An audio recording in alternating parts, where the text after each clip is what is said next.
Congregação do Senhor Jesus Cristo, enquanto seres humanos, pertencentes, cada um de nós, a essa grande família humana, se assim podemos chamar, nós temos muitas coisas em comum uns com os outros, não é?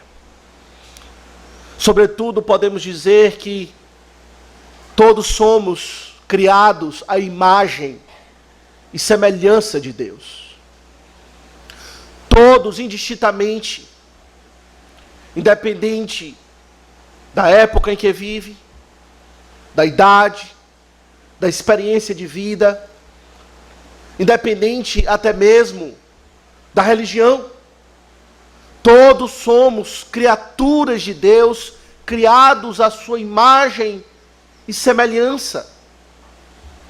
Todos carregamos, de certa forma, um vislumbre do Deus Criador, que colocou no homem marcas inequívocas da existência do Deus verdadeiro. E, portanto, todos pertencemos, em certo sentido, a uma única família, a família humana. Mas, ao mesmo tempo em que temos isso tão importante em comum entre todas as pessoas que existem nessa vida, ainda assim temos muitas diferenças. Temos diferenças nas nossas particularidades, individualidades, e temos diferenças culturais, diferenças de opiniões, temos diferenças nas nossas experiências de vida. E de fato, quando olhamos para essa assim chamada raça humana, o que vemos é muita diversidade. Não somos iguais. Somos distintos em muitas coisas. E se existe uma característica que de fato podemos dizer divide a raça humana ao meio numa grande divisão, radical como a diferença que existe entre o dia e a noite, é a diferença que enquanto homens temos com respeito à nossa relação com Deus. Uns estão em Cristo Jesus e outros não. Uns conhecem a Deus verdadeiramente e outros não. Ou, usando a linguagem do apóstolo Paulo aqui na carta do apóstolo Paulo aos Romanos, uns estão na carne e outros no Espírito. Aqui há para nós, meus irmãos, uma grande diferença radical que o apóstolo Paulo nos apresenta entre dois tipos de pessoas que não podem ser mais diferentes uma da outra, sobretudo com respeito a essa partícula. Uns são carnais e outros espirituais. É isso que ele nos apresenta aqui nessa passagem de Romanos 8, a partir do verso 5, não é? Um contraste entre a carne e o espírito. Um contraste radical entre essas duas pessoas. Nós temos acompanhado a exposição de Romanos e temos visto que esse tema da carne, da vida carnal, da vida vendida à escravidão do pecado, e agora, sobretudo, entrando no capítulo 8, a vida no Espírito, tem sido uma temática que tem dominado essa seção da carta aos Romanos, começando no capítulo 6, quando ele fala daqueles que estão debaixo da lei e aqueles que estão debaixo da graça, e no capítulo 7, quando ele focou a respeito daqueles que estão debaixo da lei, sendo estes os carnais. Ele nos descreveu, ele nos apontou vários detalhes daqueles que estão nesta condição de carnal. E entrando no capítulo 8, ele nos passa agora a apresentar uma outra vida, uma outra criatura, uma outra existência, chamada a existência do Espírito. o qual ele nos apresentou no início aqui do capítulo 8, dos versos 1 a 4, como sendo uma vida inaugurada pela ação soberana do Espírito Santo de Deus. Agora, pois, já nenhuma condenação há para os que estão em Cristo Jesus, pois o Espírito da vida, a lei do Espírito da vida, nos livrou da lei do pecado e da morte. O Espírito Santo, como a terceira pessoa da Trindade, é aqui nos apresentado como um agente que trouxe uma transformação, ou usando a linguagem do apóstolo Paulo, uma libertação da escravidão do pecado, da condição de carnal, da condição de terreno e alheio ao Senhor, e inaugurou uma nova vida, completamente nova. Uma vida distinta do que era antes. Ele nos apresentou isso. Nos apresentou a ação do Espírito Santo, nos apresentou o fundamento que há na obra de Cristo Jesus. Ele nos falou isso aqui nos versículos iniciais, no versículo 3, que o Espírito age por meio da ação de Cristo na cruz do Calvário. Nos falou do propósito dessa nova vida, que é andar no Espírito e não na carne. Mas agora, a partir do verso 5, meus irmãos, o apóstolo ele coloca essas duas existências, a existência na carne e a existência no Espírito, frente a frente. É como se ele colocasse para nós uma tabela comparativa. De um lado, a vida carnal. Do outro lado, a vida no Espírito, inaugurada pelo Espírito Santo. E ele vai fazendo comparações em cada linha dessa grande tabela. Ele vai fazendo comparações e mostrando as diferenças que existem entre essas duas pessoas, entre essas duas existências. E a conclusão que chegaremos ao longo da exposição que o apóstolo Paulo nos apresenta é que nada pode ser mais radical do que a diferença que existe entre a vida da carne e a vida no Espírito. Uma diferença radical entre a vida da carne e a vida no Espírito. E é isso que queremos considerar nesta manhã. Considerando essa passagem, Romanos 8, a partir do verso 5 até o verso de número 9, as diferenças radicais entre a vida na carne e a vida no Espírito.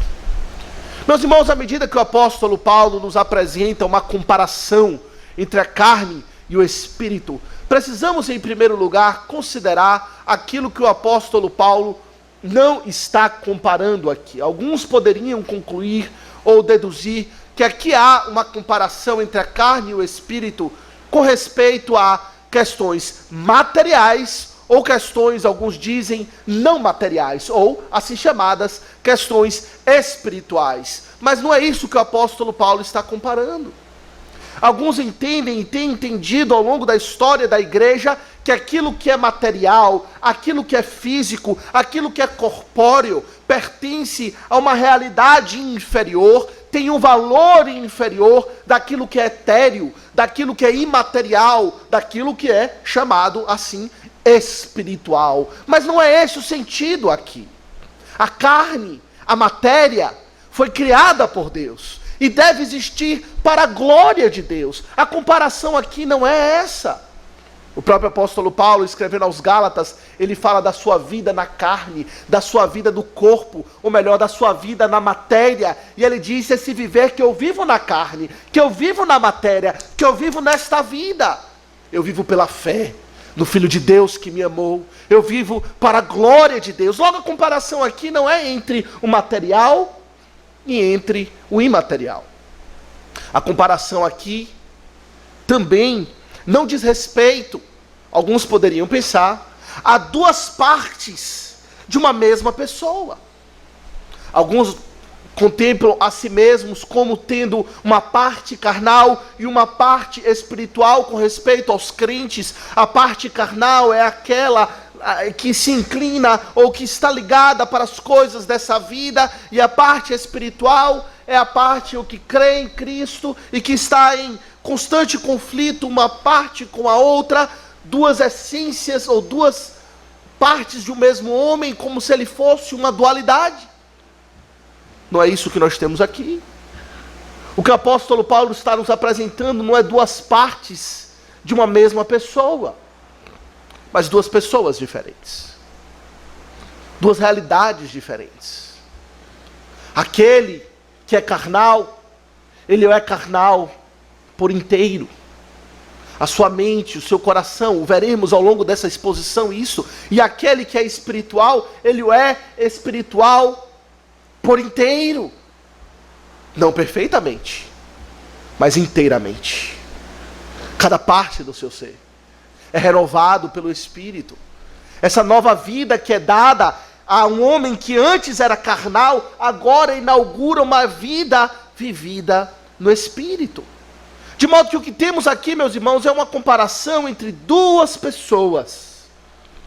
Uma chamada de carnal e outra chamada de espiritual. A carnal é aquela que não está em Cristo. É aquela que não experimentou a renovação do Espírito Santo. Não nasceu de novo. Não se converteu, não creu em Cristo, não abraçou o Evangelho. Não experimentou o poder do Espírito Santo libertador. E o espiritual é aquele que experimentou tudo isso. É aquele que foi salvo por Deus. E quando olhamos para essas duas pessoas, a que está salva e a que está perdida, a que está em Cristo Jesus e a que não está, a que está debaixo da lei, a que está debaixo da graça, a que está na carne ou que está no Espírito, que diferença observamos entre essas duas pessoas? Quando olhamos para uma e olhamos para a outra, o que vimos de diferente entre elas? Quando caminhamos por esse mundo somos iguais. Na nossa aparência, na nossa fisionomia, nós todos temos 10 dedos nas mãos, 10 dedos nos pés, nós temos as mesmas características do ser humano, visivelmente. Nada nos distingue entre um carnal e um espiritual. Mas a diferença é radical. E qual é essa diferença? Meus irmãos, nessa passagem eu diria que o apóstolo nos apresenta pelo menos 5 características que são marcantes entre aqueles que estão na carne e aqueles que estão no Espírito. A primeira distinção que há entre o carnal e o espiritual é que eles têm uma natureza distinta. Eles têm uma natureza, uma essência, podemos dizer assim, um DNA espiritual distinto, completamente diferente um do outro. É isso que temos aqui no verso 5. No verso 5 ele diz para nós: porque os que se inclinam para a carne cogitam das coisas da carne, mas os que se inclinam para o Espírito, das coisas do Espírito. Meus irmãos, essa palavra, os que se inclinam para, eu diria uma tradução limitada no seu sentido, na tradução que nós temos na Revista Atualizada, com relação ao sentido original. Outras traduções que não são as que nós aqui usamos, que a Revista Atualizada, trazem essa palavra traduzida com muito mais precisão. Porque a palavra os que se inclinam para dá a ideia de uma tendência. Eu me inclino para certa coisa. Por exemplo, na área política, alguns dizem, eu me inclino para a esquerda. Outros dizem, eu me inclino para a direita. Eu tenho uma tendência para me identificar mais com as coisas que estão de um lado ou as coisas que estão do outro. Mas a palavra aqui, no sentido original, não tem essa significação. A palavra no seu sentido original quer dizer aqueles que vivem na realidade da carne. Ou aqueles que vivem na realidade do Espírito. Aqueles que têm a sua existência na carne e aqueles que têm a sua existência no Espírito. Diz respeito não a uma tendência, não a uma inclinação, não a uma identificação superficial que o homem pode ter com uma realidade ou com outra, mas diz respeito à vida que ela tem. Diz respeito à sua existência, a quem ela é, a sua posição diante de Deus. uns na sua essência são carnais, vivem na esfera da carne, outros vivem na esfera do espírito. Diz respeito ao seu contexto, a quem elas são. E assim, meus irmãos, precisamos entender com respeito a essas duas pessoas. Aquelas que são crentes no Senhor Jesus Cristo e aquelas que não são. São pessoas essencialmente diferentes. Não são pessoas que nutrem meramente opiniões diferentes a respeito de assuntos importantes, assuntos filosóficos, assuntos ligados à vida no porvir, mas são pessoas essencialmente diferentes. Poderíamos chegar a dizer, são quase que como espécies diferentes. Somos todos humanos em um certo sentido, mas pertencemos a um povo diferente. Essencialmente somos diferentes no nosso ser. E é por isso, meus irmãos, que quando a palavra de Deus descreve essa transformação que aconteceu no homem que não é carnal, mas que se tornou espiritual, ela não descreve em termos de uma mera mudança de opinião, ou de alguém que meramente agora abraçou e foi convencido a respeito da realidade do Evangelho, mas descreve essa experiência como um novo nascimento.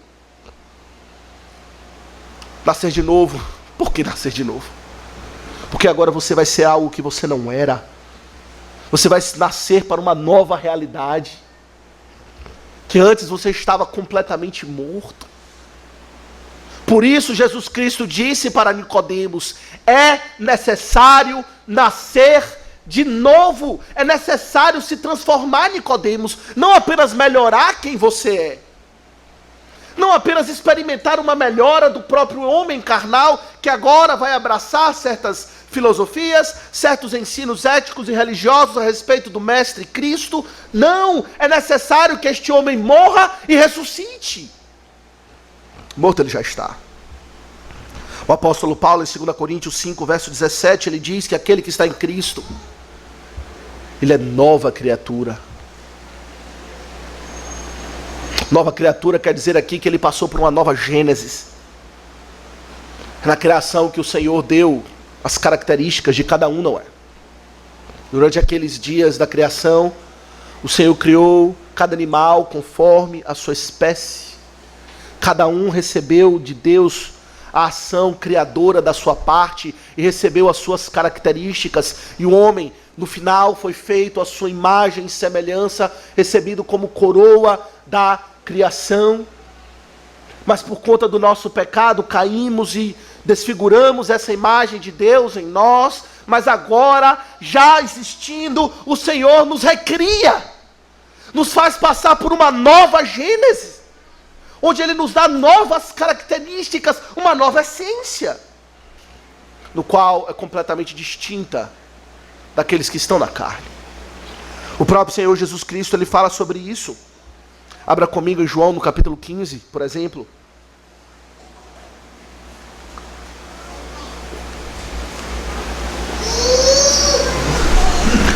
João capítulo 15. Cristo está falando a respeito dos seus discípulos, dando a eles instruções. E falando das dificuldades de viver a vida da fé neste mundo. E olha o que ele diz a partir do verso 18 de João, no capítulo 15, verso 18. Ele diz o seguinte: se o mundo vos odeia, sabei que é primeiro do que a vós outros me odiou. Se vós fosseis do mundo, o mundo amaria o que era seu. Como todavia não sois do mundo, pelo contrário, dele vos escolhi, por isso o mundo vos odeia. Meus irmãos, aqueles que vivem a vida da fé, eles experimentam hostilidade, não é? É o que Cristo está nos dizendo. Aqui chamado por ódio, antipatia. Esse ódio tem várias formas, mas que expressa em último lugar uma rejeição daqueles que são espirituais, daqueles que são em Cristo. E Cristo explica por quê. Por que que você é rejeitado? Porque você não é deste mundo, Cristo disse. Você não faz parte deste mundo, você não se identifica com este mundo, você não é um dos do mundo. E o que é ser do mundo se não ser carnal? Há uma diferença que na essência não é. Que Cristo nos ensina. Será que compreendemos assim? Precisamos entender que a diferença entre um crente em Cristo Jesus, aquele que está no Espírito, e aquele que está na carne, é uma diferença que começa na sua essência. Pois eles não são deste mundo. Não estão na carne. São novas criaturas em Cristo Jesus, que nasceram de novo da água e do Espírito. Mas essa diferença, meus irmãos, não fica apenas na natureza. Veja, em segundo lugar, ele aponta também para uma diferença, uma distinção com respeito à mentalidade. Há uma mentalidade distinta entre aqueles que estão na carne e aqueles que estão no Espírito. Veja no verso 5. Porque os que se inclinam para a carne cogitam das coisas da carne, mas os que se inclinam para o Espírito, das coisas do Espírito. Meus irmãos, o que o apóstolo Paulo está aqui nos apresentando é uma segunda característica. Primeiro, aos que se inclinam para, isto é, aqueles que têm a sua existência para a carne, aqueles que têm a sua existência para o Espírito, mas estes, tendo uma natureza diferente, eles cogitam de coisas diferentes. Uns cogitam das coisas da carne, outros irão cogitar das coisas do Espírito. Quando olhamos para essa nossa tabela comparativa entre o carnal e o espiritual, vemos em primeiro lugar uma diferença na essência, mas há também uma diferença na forma de pensar. A palavra cogitar aqui é uma palavra ampla, no seu sentido original. Expressa a inclinação do homem com respeito a toda a sua disposição, tanto mental, aquilo que ele pensa, mas também diz respeito à sua vontade, diz respeito às suas emoções, às suas inclinações, aos seus desejos. Aquele que de fato ele está numa determinada condição, seja carnal ou seja espiritual, a manifestação do seu ser será coerente com aquilo com que ele, com a esfera em que ele vive. Podemos talvez traduzir a palavra cogitar por mentalidade. Aquele que é carnal, ele tem uma mentalidade carnal. Aquele que é espiritual, ele tem uma mentalidade espiritual. Ele tem uma forma de pensar, uma forma de sentir, uma forma de ver o mundo, de enxergar, interpretar e compreender as coisas de uma maneira distinta uma da outra. É como uma criança, por exemplo. Uma criança vivendo na esfera da infância, vivendo na época da sua meninice, ela tem uma forma de pensar, uma forma de gostar, uma forma de sentir, uma forma de falar, uma forma de se comportar e até mesmo um paladar interessante próprio da sua condição infantil. Assim sabemos que uma criança é criança, não apenas pela aparência, mas pela sua forma de pensar. É tão bonito ver uma criança criança. Uma criança de fato se comportando, pensando, agindo como criança. E para nós é algo incongruente, algo estranho, esquisito, quando uma pessoa que já saiu da esfera da infância e que continua pensando como um infante, continua cogitando e tendo a mentalidade infantil, é algo estranho. O próprio apóstolo Paulo fala, quando eu era menino, falava como menino, sentia como menino, pensava como menino, e é isso que o apóstolo Paulo está dizendo aqui. Que aqueles que são da carne, eles falam como a carne, sentem como a carne, pensam como a carne, e aqueles que estão no Espírito, eles falam como o Espírito, eles sentem como o Espírito, eles pensam como o Espírito. Uma mentalidade, uma atitude completamente distinta uma da outra. Uma cosmovisão, uma forma de enxergar o mundo completamente distinta. Os que são da carne, ele tem uma mentalidade carnal. Os que se inclinam para a carne, cogitam das coisas da carne. O que é cogitar das coisas da carne? Cogitar das coisas da carne é ter uma mentalidade terrena. É uma mentalidade onde uma atitude, uma cosmovisão, onde o verdadeiro Deus está fora dos seus pensamentos. Onde a sua vida é guiada pelo eu. Pelaquilo que eu penso, pelaquilo que eu acho, pelaquilo que eu admito, e Deus está fora das suas cogitações. Ele é guiado por essa vida mesmo. É claro que o exemplo máximo disso é o que poderíamos chamar de ateísmo filosófico. É aquela pessoa onde, na sua forma de enxergar e ver as coisas, nega a existência de Deus.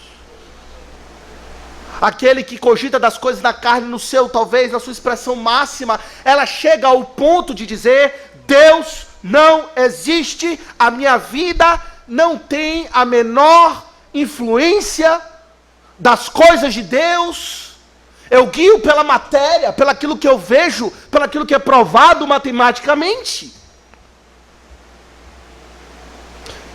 Mas o apóstolo Paulo não está falando aqui apenas daqueles que negam a existência de Deus, filosoficamente, mas talvez daqueles que negam a existência de Deus na prática.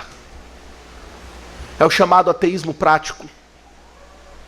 O ateísmo prático é aquela pessoa que não necessariamente nega a existência de Deus, mas vive como se Deus não existisse. A sua vida não é guiada por Deus, a sua vida não é formada por Deus, não é dirigida por Deus. Na prática, ela vive como se Deus não se importasse, como se Deus não tivesse relevância na sua vida. E que ele, portanto, ele pode pecar à vontade, ele pode viver como ele achar que bem entende, da forma como bem entende.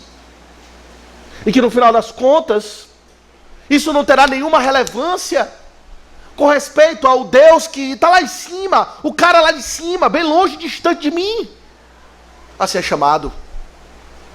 É sobre isso que o salmista fala no Salmo 14, verso 1, quando ele diz o seguinte: diz o insensato no seu coração, não há Deus, corrompem-se e praticam abominação, já não há quem faça o bem. Salmo 14, verso 1. Aqueles que estão aqui falando o insensato no coração, que não há Deus, não é necessariamente o que nega a existência de Deus, mas que diz: Deus não se importa. E que eu posso viver, eu posso guiar a minha vida de acordo com as minhas paixões, de acordo com as minhas paixões carnais, com as minhas vontades. E portanto segue um caminho corrompido. E portanto não faz o bem. E que, portanto, a sua mente está ligada às coisas dessa terra. E alguém poderia falar: mas e o religioso? Existe o religioso que ainda assim cogita das coisas da carne, que não nega o verdadeiro Deus, que não nega o melhor, não nega a existência de um Deus, e cuja vida é, de certa forma, moldada e guiada pela sua religião, mas não é a verdadeira religião, não é. E o que é a verdadeira religião, se não algo carnal? Se não algo forjado? A falsa religião não é algo forjado pelo próprio homem? Que forma um homem de acordo com a sua imagem e semelhança?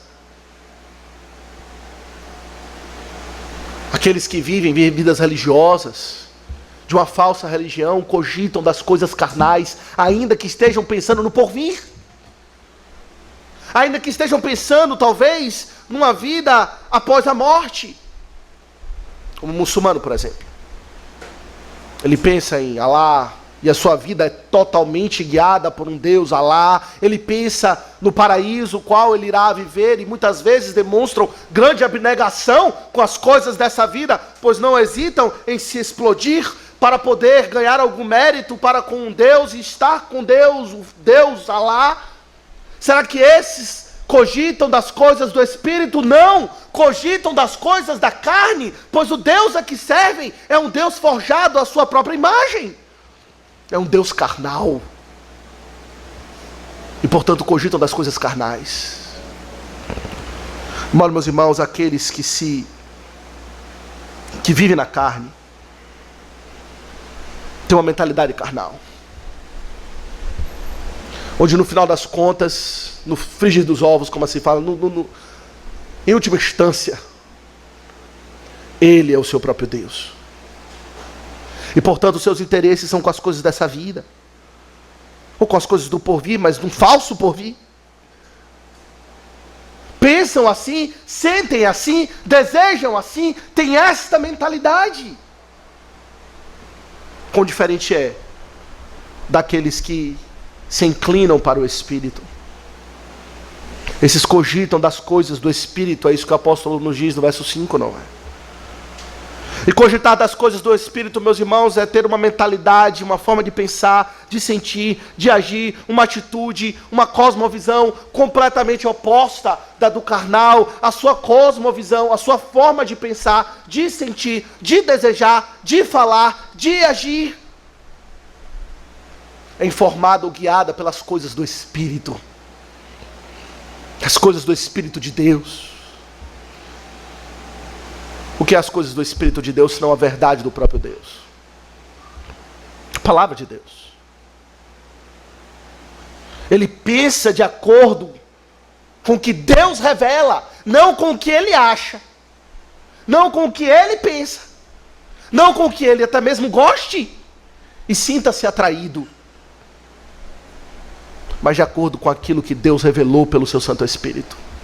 Essas são as coisas do Espírito, é tudo aquilo que procede do próprio Deus, é a verdade do próprio Deus, é o Cristo que veio de Deus, é a igreja do Deus vivo, aquele que é espiritual, ele pensa assim. Toda a sua mente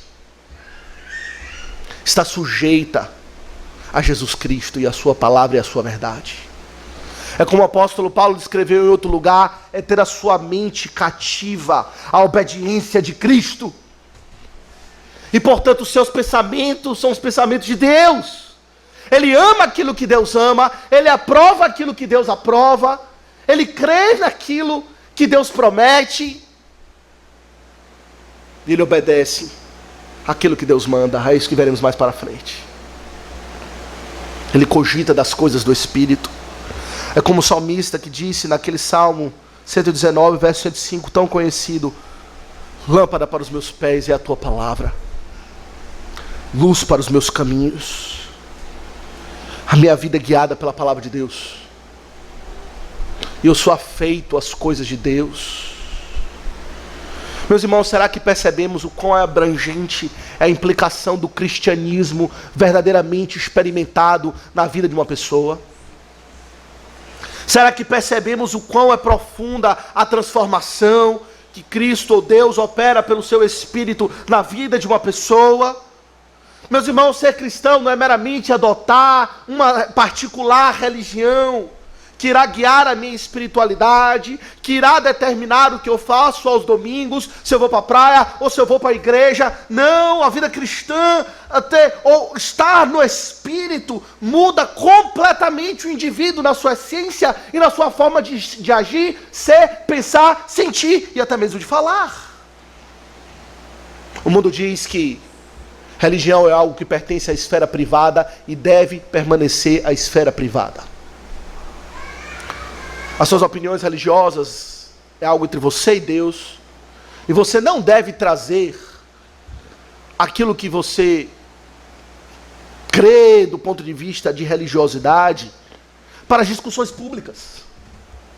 Não deve trazer nos debates, isso é algo que é privado, é como se fosse algo que eu posso praticar apenas ou com irmãos que pensem igual a mim, ou trancado dentro de um quarto, isolado, apenas eu e Deus, como se a vida cristã apenas relacionasse nessa direção.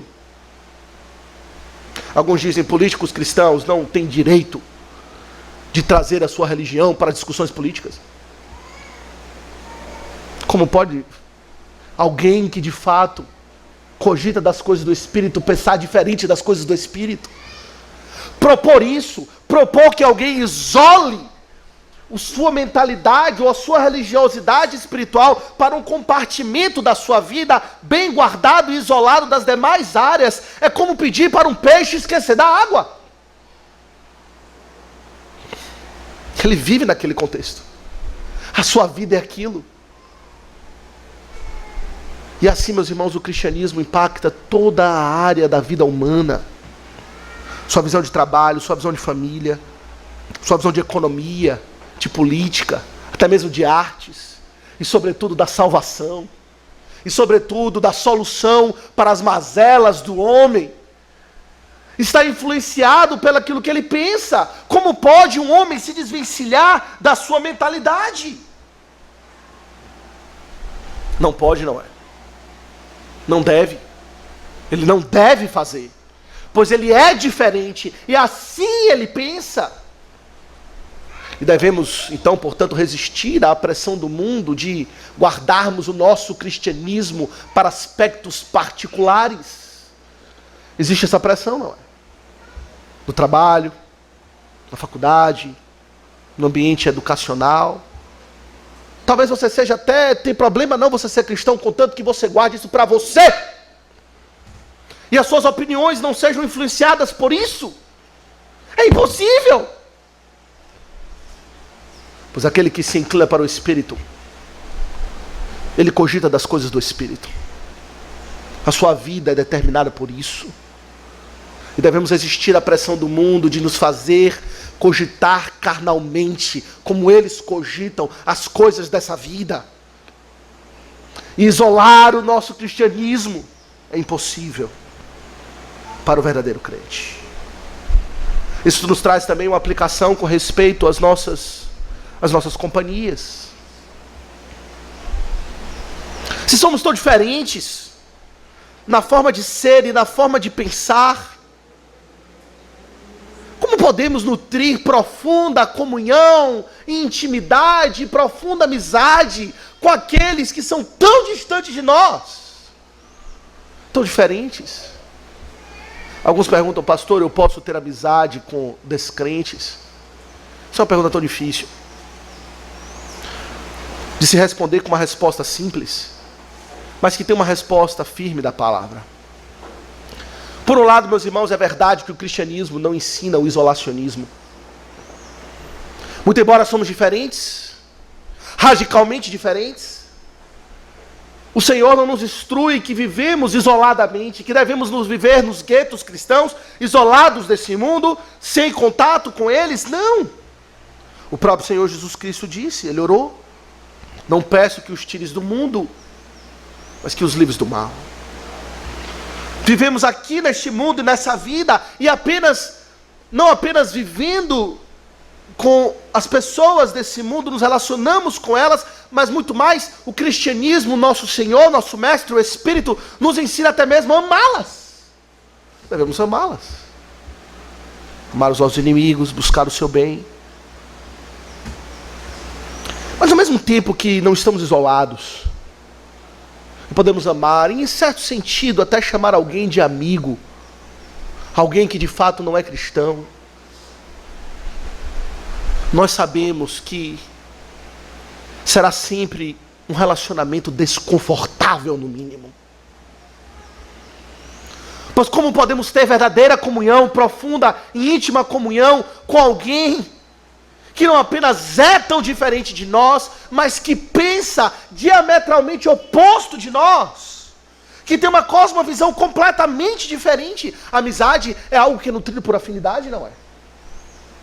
A amizade é interessante, porque muitas vezes os relacionamentos com não cristãos diz respeito à família, e a família não é por afinidade, é por sangue. Amamos aqueles que são da nossa família porque são família, mesmo que não tenham afinidade. Mas a amizade, em geral, ela é nutrida por afinidades.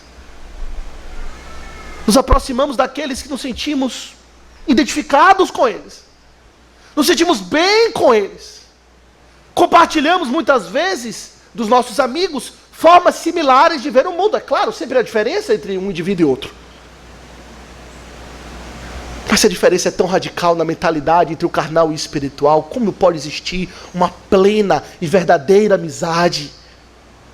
Como melhor, eu faço a pergunta em outro sentido, como podemos desejar nutrir amizade com pessoas que são carnais, se elas cogitam das coisas da carne?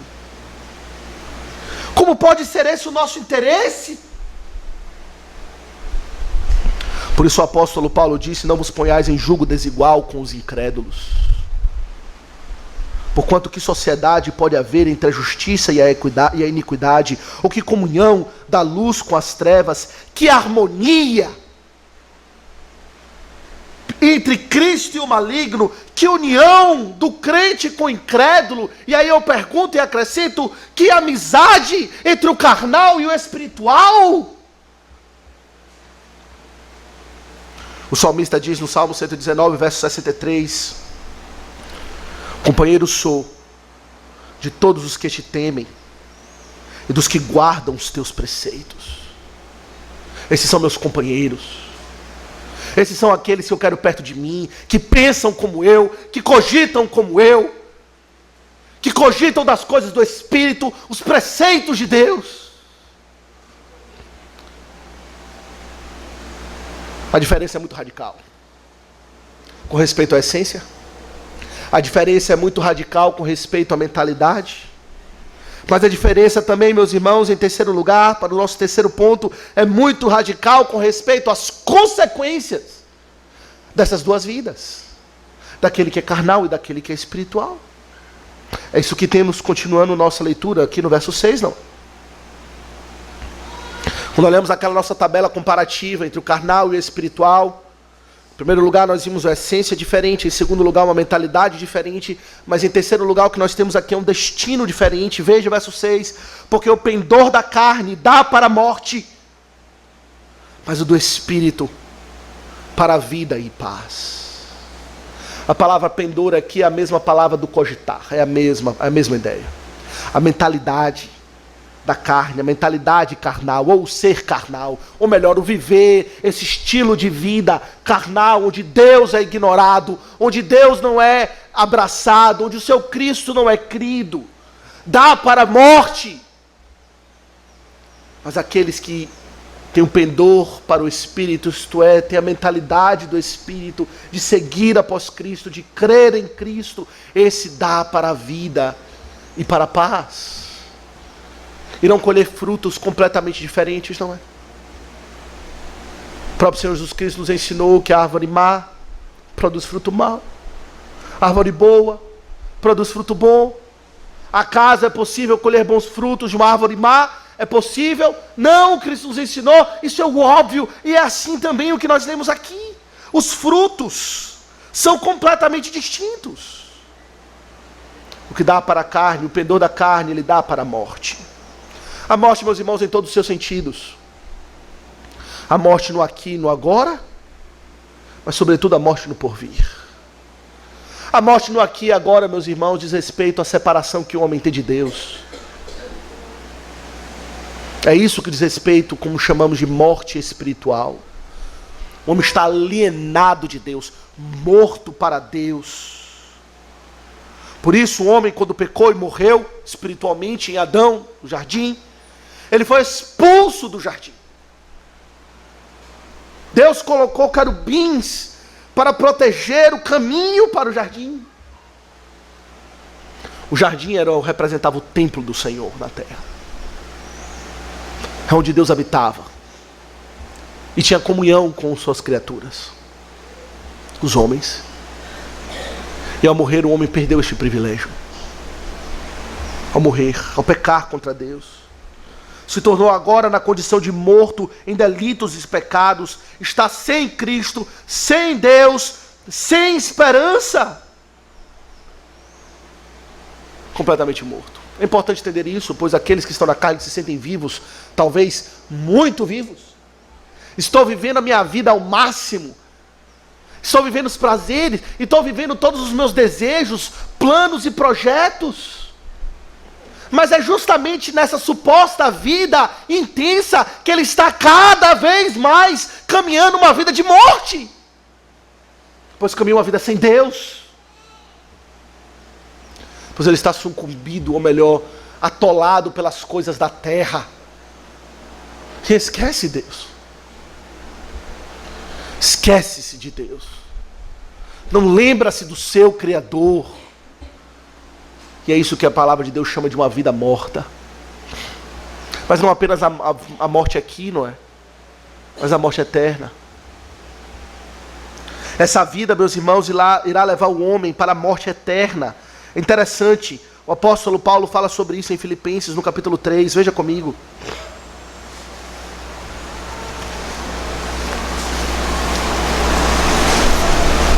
Filipenses no capítulo 3, a partir do verso 17, ele descreve certos homens carnais, que estavam na igreja inclusive, mas que eram carnais, e veja o que ele descreve a respeito desses homens.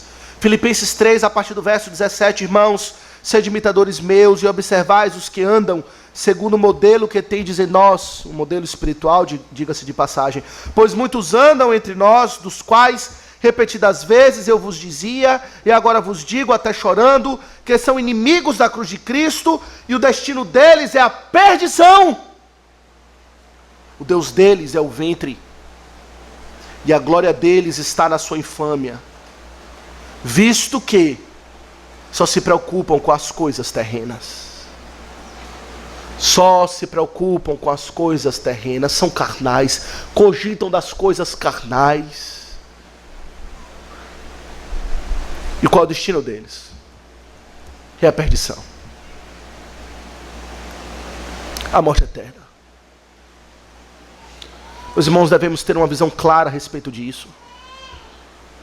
Aqueles nossos queridos e amados, familiares talvez, pessoas que estão ao nosso lado, o qual temos tanta coisa em comum, pois somos todos criados à imagem e semelhança de Deus, e talvez temos outras coisas em comum. Nós estamos trilhando caminhos diferentes, e por mais que nós o amemos e gostemos, eles estão trilhando o caminho da perdição, o caminho da morte, porque não se importam com Deus. Podem parecer pessoas amáveis, e talvez o sejam do ponto de vista humano, afáveis, pessoas agradáveis, mas que se rejeitam Deus, trilham para a morte. Mas que cogitam do Espírito, que destino diferente, não é? Não apenas um pouco diferente, radicalmente diferente, ele nos diz, o pendor do Espírito dá para a vida e para a paz. Vida e paz. Vida agora e paz agora. A vida aqui, em oposição ao que nós entendemos por morte, diz respeito à vida espiritual, vida com Deus, comunhão restaurada com Deus verdadeiro. Conhecer a Deus é vida. É isso que o Senhor Jesus nos ensinou. João 17, verso 3. E a vida eterna é esta, que te conheçam a ti, o único Deus verdadeiro, e a Jesus Cristo, a quem enviaste. Conhecer a Deus verdadeiramente é o que a Bíblia chama de vida. Uma vida verdadeira. E de fato experimentamos vida aqui agora. Já. Quando pelo Espírito Santo a comunhão com Deus é restaurada. Isso é lindo para nós quando é descrito no filho pródigo, não é? Na parábola do filho pródigo.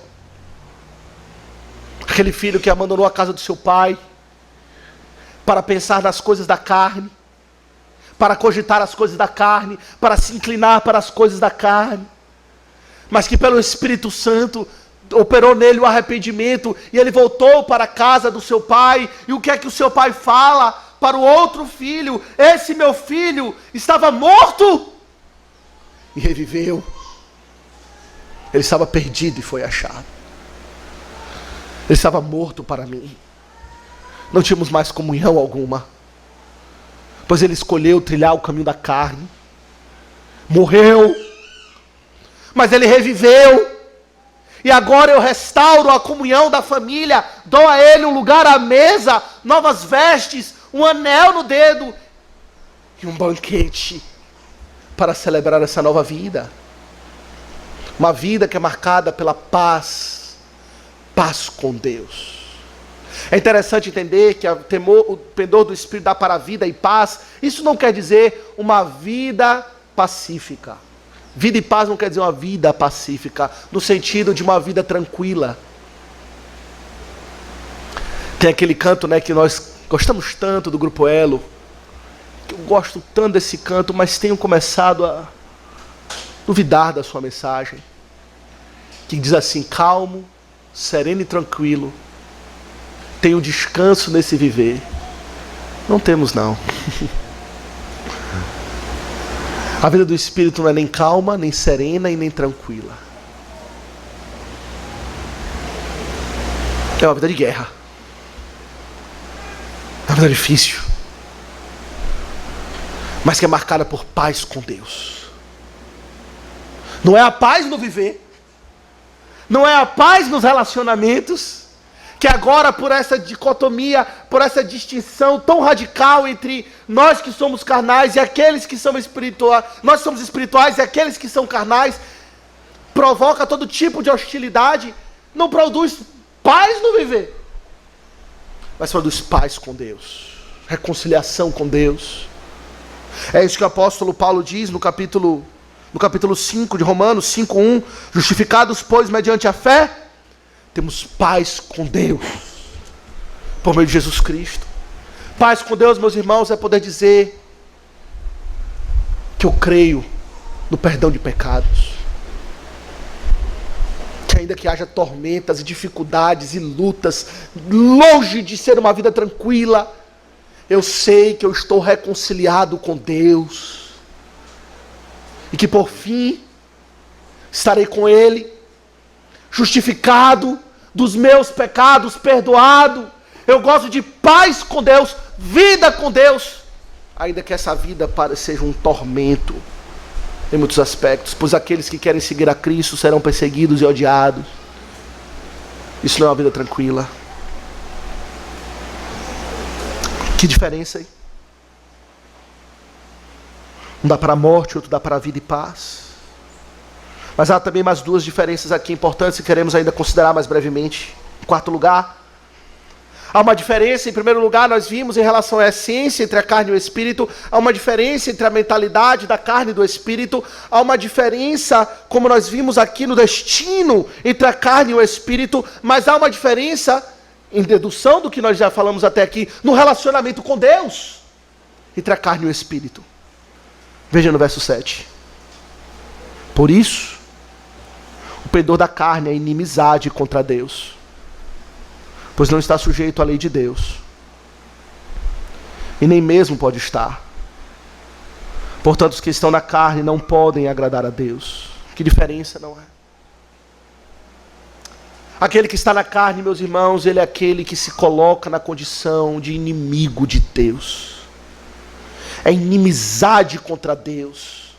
A vida carnal não é uma vida onde pode ser chamada de uma vida harmônica com Deus, mas é uma vida de inimizade, é uma vida hostil a Deus, onde se declara guerra contra Deus, ainda que o homem não faça isso explicitamente. Eu nem me importo com Deus, sei lá quem é Deus, não estou nem aí para Deus, eu estou seguindo a minha vida. Mas rejeitar a Deus é ser inimigo de Deus, é isso que não se entende.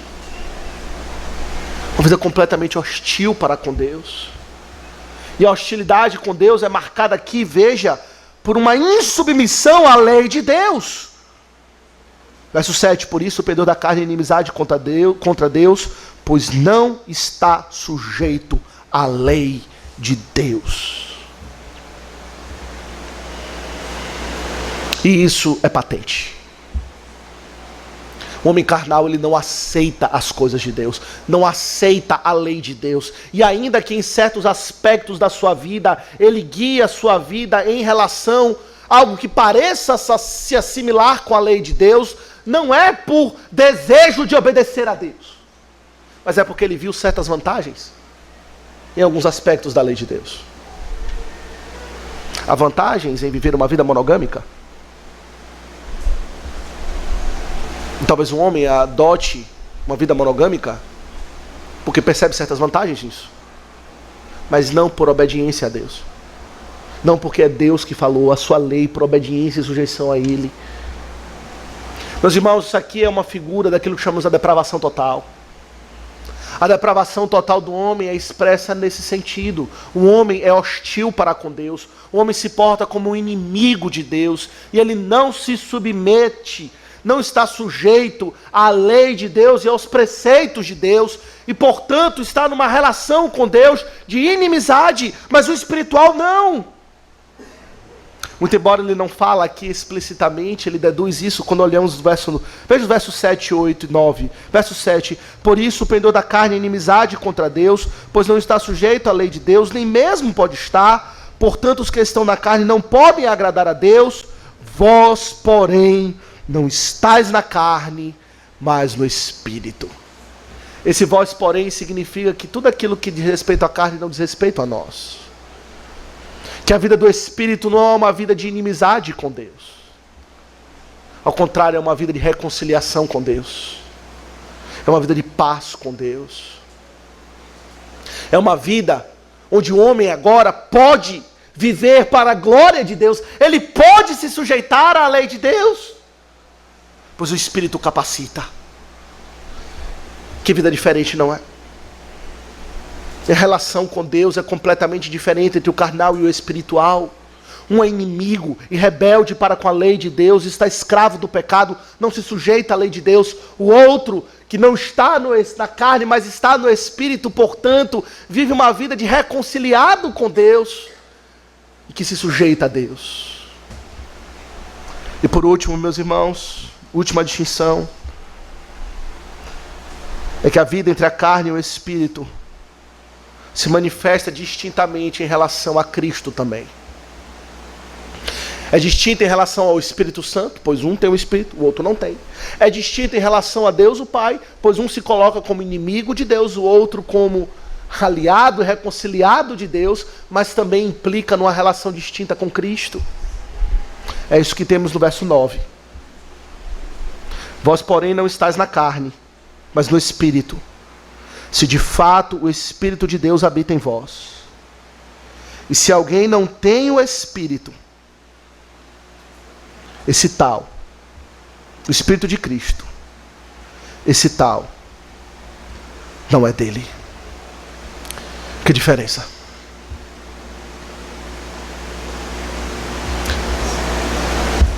O que está na carne não é de Cristo.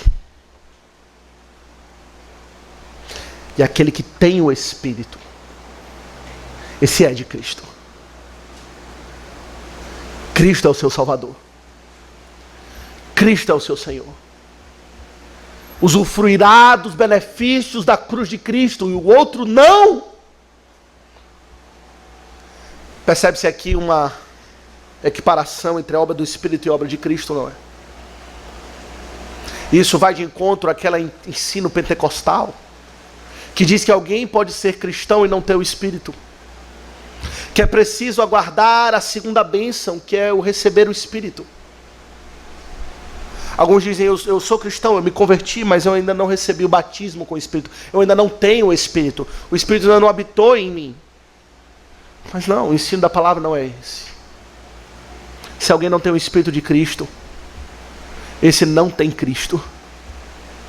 E a marca de ter o Espírito de Cristo não é aquilo que os pentecostais irão dizer, de falar em línguas, de manifestar profecias ou coisas desse tipo. Mas é cogitar das coisas do Espírito. E as coisas do Espírito é Cristo, na sua essência. Aquele que cogita das coisas do Espírito, aquele que tem o Espírito de Cristo, esse é de Cristo, pertence a Cristo, ama Cristo, vive para Cristo, é do Senhor. Não é importante compreendermos isso, não é? Eu lhe pergunto, você é de Cristo? O apóstolo Paulo, ele coloca aqui uma situação no verso 9: vós, porém, não estáis na carne, mas no Espírito, se de fato o Espírito de Cristo habita em vós. Se. O fato deles estarem meramente na igreja, serem membros da igreja dos romanos, não implica necessariamente que eles já tenham o Espírito. Estamos falando aqui dos que são da carne, dos que são do Espírito, e provavelmente estamos pensando, nós e eles. Idealmente deveria ser assim. Mas muitas vezes há carnais entre nós. Será que o Espírito de Cristo habita em mim? Será que eu tenho o Espírito? Meus irmãos, essa é uma passagem que nos descreve duas vidas radicalmente diferentes e que nos chama a um autoexame sério para contemplar qual é a disposição da minha vida. Que natureza eu sou? Do que eu cogito? Como eu me ponho em relação a Deus e a sua lei? Cristo deixou muito claro, meus irmãos, que aquele que não obedece não é seu. É isso que ele nos ensina, não é? Veja, ele disse, por exemplo, João 15:14, vós sois meus amigos se fazeis o que eu vos mando. Verso 15 do capítulo 14 de João, se me amais, guardareis os meus mandamentos. João 14, verso 21, aquele que tem os meus mandamentos e os guardas, esse é o que me ama, esse é o que tem o Espírito, porque obedece a Deus. Como estamos nós? Somos de Cristo? Temos o seu Espírito? Estamos na carne ou no Espírito Santo? Aquele que está na carne tem esperança do arrependimento de pecados. Pode clamar a Deus, Senhor, me faça uma nova criatura. Senhor, contemplando quem eu sou, não tenho como negar, estou trilhando o caminho da morte, pois essas são as minhas cogitações. Senhor, transforma a minha vida, dai-me o teu Espírito, concede-me fé para crer no teu Filho. Faz uma nova criatura, dá-me uma nova vida, liberta-me, Senhor, da lei do pecado e da morte, e faz-me teu. Que o Senhor nos abençoe. Amém.